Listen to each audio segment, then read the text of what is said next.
और मेरे प्यारे बच्चों, मैं तुम्हारा राहुल भैया आ चुका हूं अपनी एक नई सीरीज के साथ, जहां पर हम ऑब्जेक्टिव क्वेश्चंस को एक नए नजरिए से देखेंगे।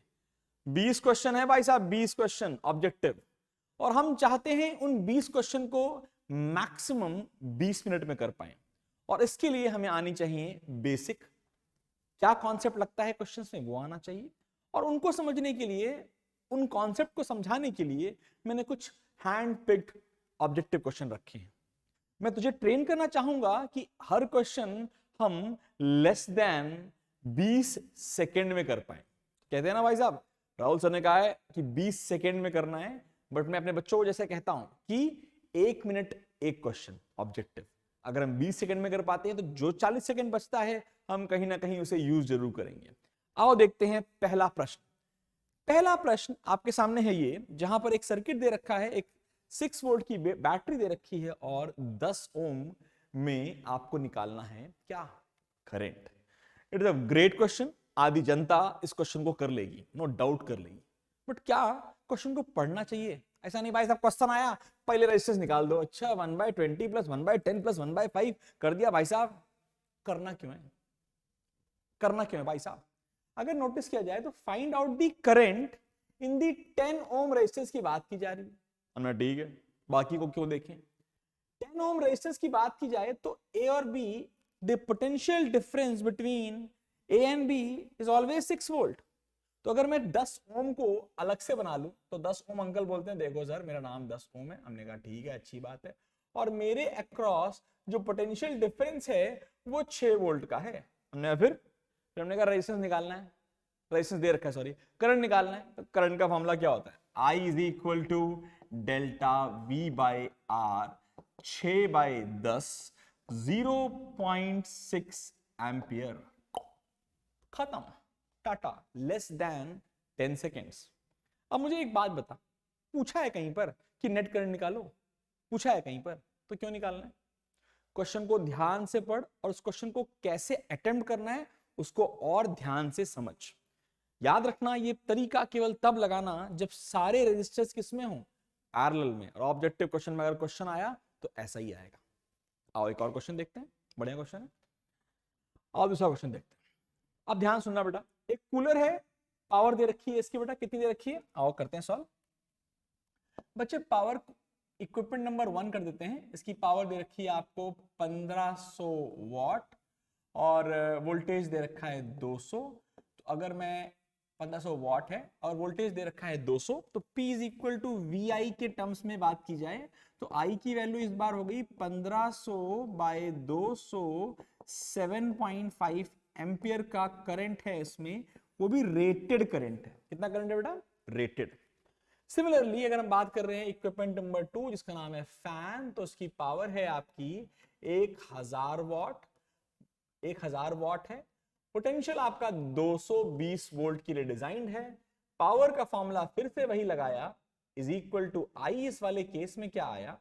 ये आया power by Y that is equal to 1000 बाय 200 that is equal to 5 ampere.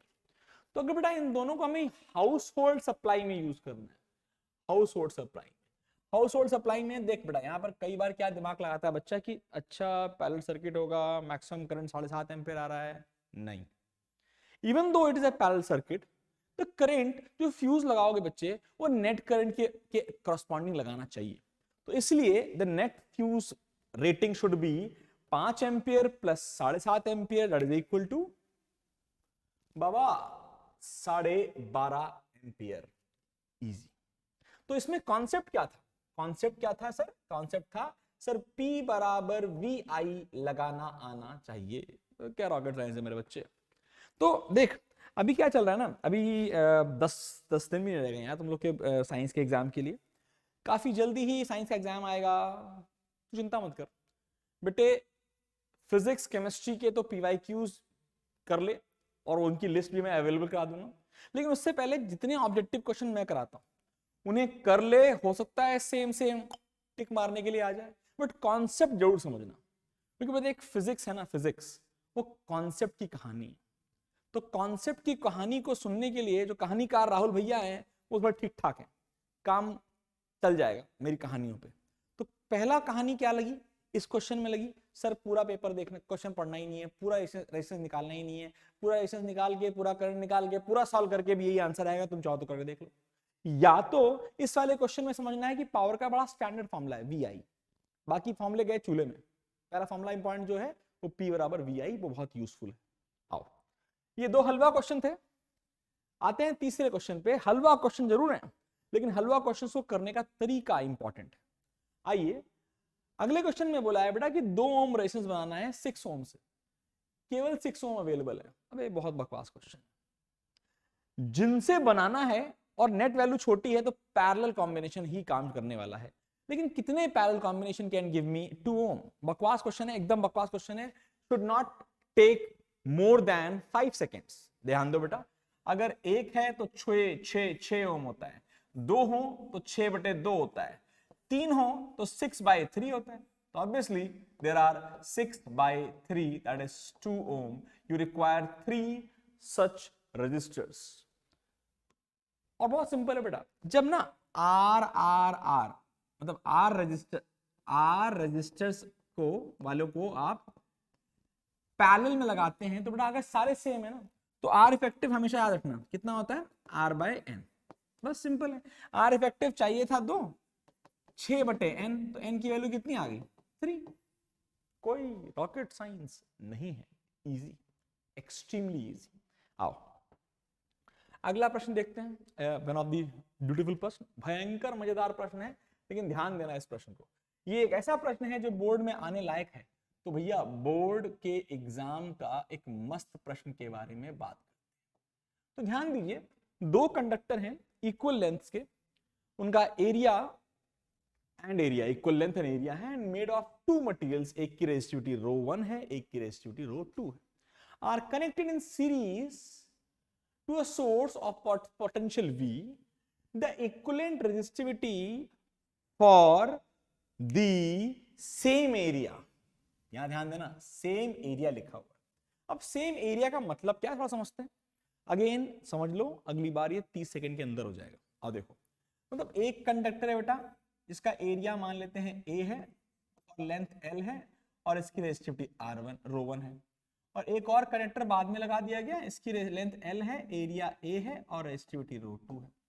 हमें सेम एरिया, ऑब्वियसली हमें एक सेम एरिया का टोटल लेंथ कितनी जाएगी मेरे बच्चे, हम अगर हमें सेम एरिया की बात की गई है तो टोटल लेंथ हमारी हो जाएगी 2L, और रो इफेक्टिव पूछा है, ऑब्वियसली इन दोनों का रेजिस्टेंस आपको इक्वेट करना होगा। तो इसका रेजिस्टेंस होगा R effective is equal to rho 2L/A, rho नहीं, रो इफेक्टिव, और इनका रेजिस्टेंस होगा ρ1L/A प्लस ρ2L/A। ये आपका R नेट है, और इन दोनों को बराबर होना चाहिए। आओ करते हैं बराबर। तो कितना हो गया बेटा, rho effective into 2L/A is equal to L/A common लेते हैं, ये हो गया ρ1 प्लस ρ2। चलो जी टाटा करो, A से A को मार दो, L से L को मार दो, तो रो इफेक्टिव कितना आ गया, ये आ गया ρ1 प्लस ρ2/2। ध्यान देना मेरे बच्चे, ये प्रश्न में अगर सेम एरिया के साथ ये भी लिखा होता for the same area and same length, तो आंसर क्या होता, कमेंट में प्लीज आंसर करो और बताओ क्या वो ऑप्शन इसमें अवेलेबल है। और अगर ऑप्शन अवेलेबल नहीं है तो ऑप्शन बना के लिखो कि हाँ सर, अगर for the same area and same length पूछ लिया गया तो कहानी क्या होगी। क्वेश्चन इजी है और इसका आंसर आ गया ये वाला, ठीक है, याद रहेगा सर हमें तो, लेकिन यहाँ कैच है, सेम एरिया या same area and same length, ये आपको कैच समझना होगा। आओ देखते हैं अगले प्रश्न पे बढ़ते हैं। ओके, अगेन सेम क्वेश्चन है बेटा, इस बार दोनों को किस में जोड़ा गया है, पैरेलल में जोड़ा गया है, लेकिन क्वेश्चन ध्यान सुनना, resistivity for the same length and area, ओहो यानी सेम लेंथ और सेम एरिया।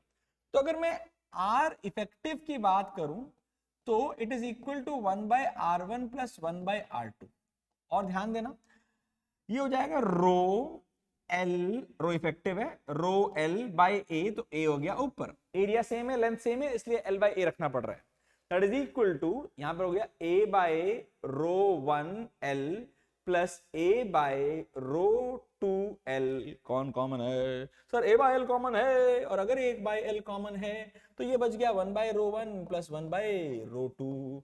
कोई रॉकेट साइंस तो नहीं है कि है? कोई रॉकेट साइंस नहीं बच्चे। ए और टा, तो रो इफेक्टिव का फॉर्मूला इज एलसीएम लेकर के सॉल्व करके inverse, that is rho 1 rho 2 by rho 1 plus rho 2, easy और मजेदार है। गुड, मस्त प्रश्न है, मस्त प्रश्न का मस्त आंसर मेरे बच्चों को आना चाहिए। ये हो गया। कोई प्रश्न हो प्लीज क्वेश्चन को टैग करना, अगर पांचवें क्वेश्चन में कोई दिक्कत आ रही हो टैग करना, मैं रिप्लाई करूंगा। एक अच्छा क्वेश्चन है, चौथा पांचवा दोनों ही अच्छे क्वेश्चन है, लेकिन अच्छे क्वेश्चन के साथ साथ जो लास्ट लाइंस हैं उनके बारे में जरूर ध्यान देना, ठीक है? चलो आओ, let's go to the next question. अब नेक्स्ट क्वेश्चन करने से पहले आओ देखो, तुमको एक चीज दिखाता हूं। देखो बेटा, सीरीज का फॉर्मूला आप लोगों ने पढ़ा है। सीरीज का फॉर्मूला सर क्या पढ़ा रहे हो सर? सबको पता है सर, R1 और R2 हैं, तो सीरीज का फॉर्मूला होता है R effective is equal to R1 plus R2 होता है। लेकिन बेटा जो पैरेलल का फॉर्मूला है ना, उसे हम थोड़ा सा मॉडिफाई, थोड़ा सा सुंदर कर सकते हैं, और देखते हैं कैसे करते हैं। अगर ये R1 है, ये R2 है, और अगर हम इनका R इफेक्टिव निकालते हैं, जैसे आप जानते हैं ये होता है 1 by R effective in the case of parallel is 1 by R1 plus 1 by R। अगर एलसीएम ले लिया जाए तो ये हो गया R1 R2 R1 plus R2। कोई रॉकेट साइंस तो नहीं है? ऑब्वियसली नहीं है। तो R इफेक्टिव इस केस में कितना आया बच्चे? ये आ गया R1 R2 bye R1 plus R2। हमने सर ये क्यों सिखा रहे हो? अरे बहुत काम की चीज है। दो रेजिस्टर्स के लिए it is a beautiful formula, product divide by sum, product divide by sum. अब प्रश्न देखो, मस्त हो जाएगा, इजी हो जाएगा, easy. Two resistors joined in series give net resistance 10 ohm. हमने कहा ठीक है सर, नेट मतलब 10 है, R1 प्लस R2 बराबर 10 ओम। ओहो हो, क्या बात है सर जी, ये भी ऑप्शन हो सकता है, ये भी हो सकता है, ये भी हो सकता है, ये भी, सारे हो सकते हैं, लेकिन हमें दूसरी रिलेशन देखनी पड़ेगी। जब उन्हें पैरेलल में जोड़ा गया तो आंसर है 2.4, यानी कि R1 R2 upon R1 plus R2 is 2.4 ohms. ये है मेरे बच्चों 10, और रखें R1 R2 by 10 is equal to 2.4 ohm, यानी कि हम समझ सकते हैं R1 R2 की वैल्यू इज 24। वाह भाई वाह। अब भाई पागल मत बन जाना, ये मैथ्स का पेपर नहीं है और ये ऑब्जेक्टिव क्वेश्चन है, इसका मतलब है सॉल्यूशन करने की कोई जरूरत नहीं है। जस्ट रिफर दी ऑप्शंस, कौन सा दोनों कंडीशन फुलफिल करते हैं, कि सम होना चाहिए 10 और प्रोडक्ट होना चाहिए 24। नहीं हो सकता, नहीं हो सकता, नहीं हो सकता। The only possible answer is 6 and 4। Why do you want to solve a quadratic equation to get this answer? जरूरत नहीं है, जरूरत नहीं है। दिमाग खोलो कि जो प्रश्न दिया है उसको करने का आसान तरीका क्या हो सकता है, ठीक है? आओ नेक्स्ट चलते हैं। अब बढ़िया क्वेश्चन है, इजी भी है साथ में। एक if P and V are the power and potential of a device, ठीक है?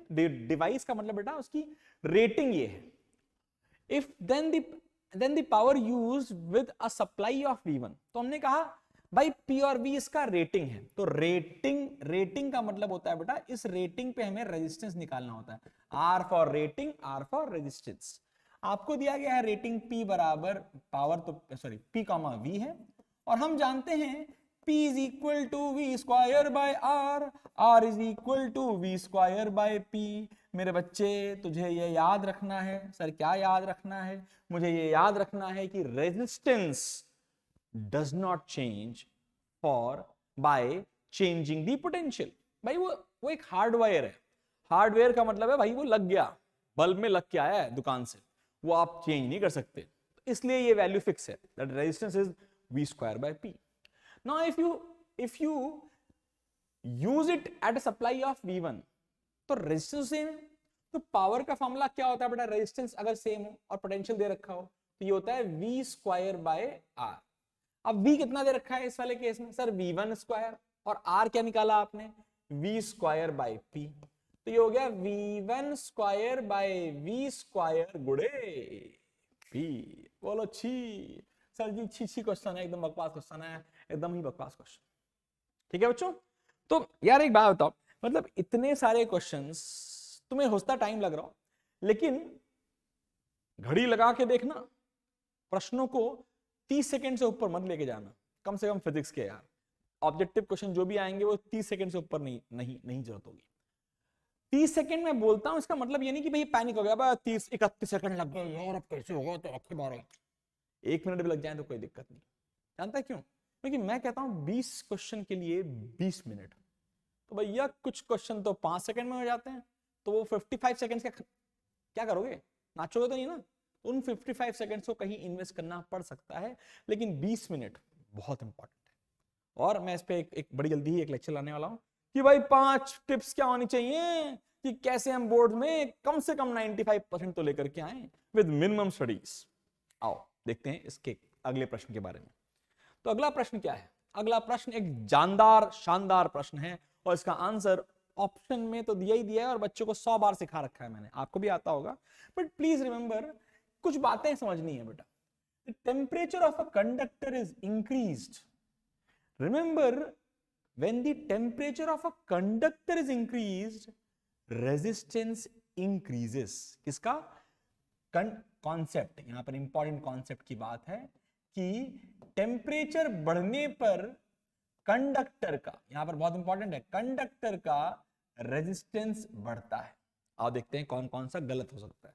गलत है भाई साहब, टेम्परेचर बढ़ने पर रेजिस्टेंस, टेम्परेचर बढ़ने पर रेजिस्टेंस घट रहा है, ऑब्वियसली नॉट पॉसिबल। ये भी नहीं हो सकता टेम्परेचर बढ़ने पर रेजिस्टेंस घट रहा है।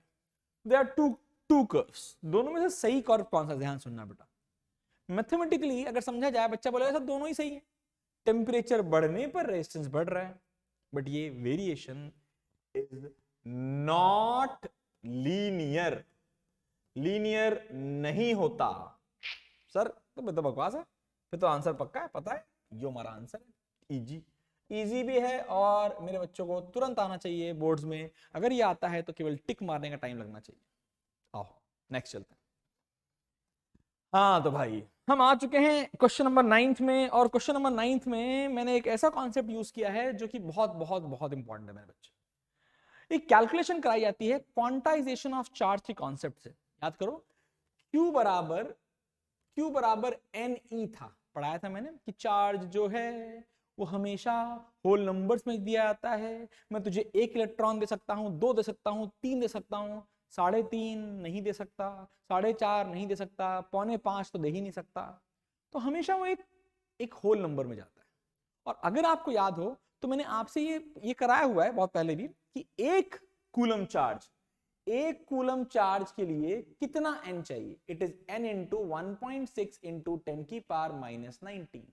तो बेटा एक कूलम चार्ज बनाने के लिए जो n की वैल्यू होती है वो होती है 1.6 इंटू 10 की पावर -19, ये n की वैल्यू होती है। और वो कितनी होती है, अगर वैल्यू याद है तो मजा आ जाएगा भाई साहब। Before you go ahead type करो, सर ये वैल्यू ये है, याद है? बहुत इंपॉर्टेंट है यार ये वैल्यू, मैं हर रिवीजन में बताता हूं, ये वैल्यू दिल से याद होनी चाहिए।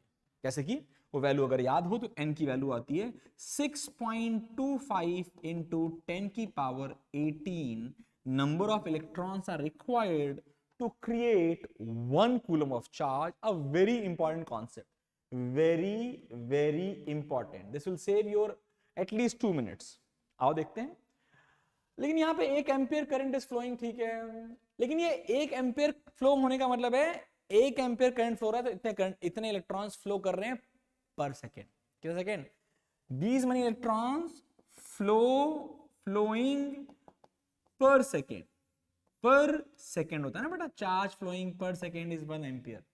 अब आपसे बोला गया 16 सेकेंड में कितने होंगे, यूनिटरी मेथड भाई, 1 सेकेंड में इतने तो 16 सेकेंड में इन 16 सेकेंड्स कितना हो जाएगा बेटा, इन 16 सेकेंड्स कितना हो जाएगा, ये हो जाएगा 16 इंटू 6.25 इंटू 10 की पावर 18, ये हो गया आपका 100 हो गया, 100 इंटू 10 की पावर 18 यानी कि 10 की पावर 20।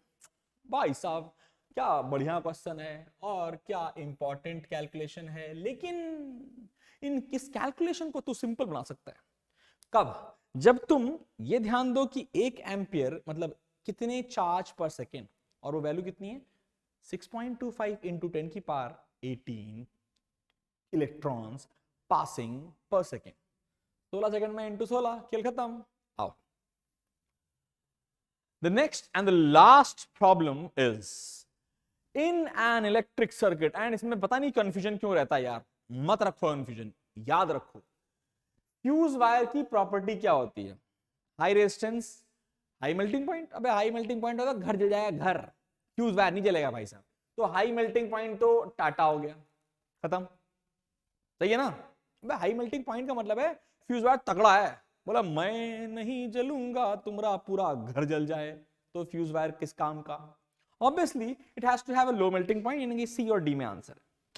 लेकिन मेल्टिंग पॉइंट के लिए गर्मी, हीट पैदा होनी चाहिए, और हीट पैदा होने के लिए H बराबर आई स्क्वायर आर टी, और फ्यूज वायर लगता है सीरीज में, यानी कि आई के बारे में चर्चा नहीं होगी, सीरीज में आई कांस्टेंट होता है, तो H will be proportional to R।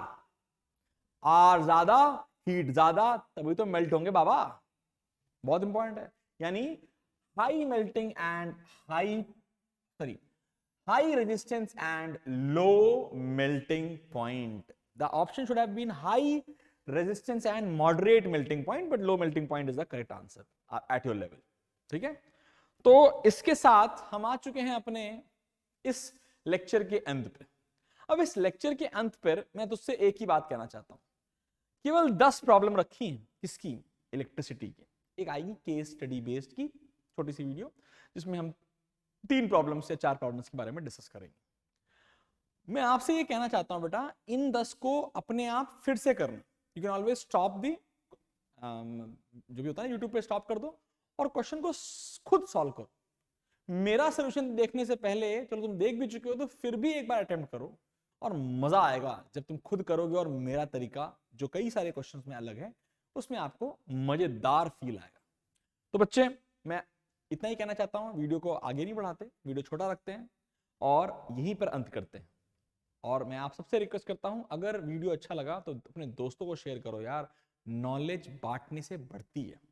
Number तेरे अच्छे आएंगे भाई साहब, क्योंकि तूने वीडियो पूरी देखी है, अभी तो यहां तक बैठा हुआ है। 10 क्वेश्चन में से 2 क्वेश्चन एग्जाम में आने हैं, 3 आने हैं, टिक टिक टिक, ये भी हो सकता है, और हमें करने आते हैं। एक बार और हम बहुत जल्दी मिलेंगे केस स्टडी बेस से, विद इन टुडे ओनली, और हम फिर बात करेंगे किसकी, magnetic effects of current, chapter number 2, जो कि फिजिक्स का है, उस पर कैसे ऑब्जेक्टिव क्वेश्चंस बन सकते हैं। तब तक के लिए मेरे बच्चों, पढ़ते रहो और फोड़ते रहो। बाय बच्चों।